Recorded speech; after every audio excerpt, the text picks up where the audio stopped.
Vegetable egg role எப்படி பண்ணுறதுன்னு பார்க்கலாமா? அதுக்கு வந்து வெஜிடபிள்ஸ்லாம் திருவி வச்சுக்கலாம். கேரட்டு, அதுக்கப்புறம் குக்கும்பர், அது வந்து லெட்யூஸ்க்கு நல்லா இந்த மாதிரி கட் பண்ணி வச்சுக்கிறேன். அப்புறம் பொட்டேட்டோ இந்த மாதிரி திருவி வச்சுக்கிறேன். இப்போ வெஜிடபிள்ஸ்லாம் ரெடி பண்ணியாச்சு.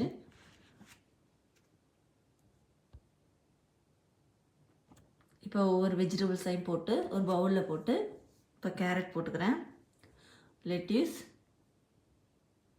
உருளைக்கிழங்கு, அதுக்கப்புறம் குக்கும்பர். நீங்கள் வந்து இதில் க்ரீன் சில்லி கூட போட்டுக்கலாம். எக்கு இப்போ உடச்சி ஊற்றிக்கிறேன். கொஞ்சம் சால்ட் சேர்த்துக்கலாம்.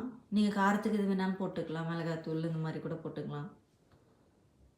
நான் ப்ளைனாக தான் பண்ணேன், எதுவுமே காரம்லாம் போடலை. இப்போ வந்து நம்ம முட்டை ஆம்லேட் போட்டுக்கலாம். ஒன்றுமே தேவையில்லை, இதையே போட்டுட்டு அப்படியே நம்ம ரோல் பண்ணி எடுக்க வேண்டியதுதான். இந்த பாருங்கள், குக்கும்பரும் கொஞ்சம் டொமேட்டோவும் வச்சு அப்படியே ரோல் பண்ணி அப்படியே சாப்பிட்லாம். ரொம்ப ஹெல்த்தியானது கூட, ரொம்ப ரொம்ப சிம்பிள் தான் அது. ஆனால் கொஞ்சம் திருவுறதான் கொஞ்சம் டைம் எடுக்குது. மற்றபடி ஓகே தான். அது டேஸ்ட்டும் நல்லா தான் இருந்துச்சு. ஆனால் ரொம்ப சிம்மில் வச்சு வேக வைக்கணும் பாருங்கள். லைட்டாக இதாக இருக்குது, ஆனால் சூப்பராக இருந்துச்சு.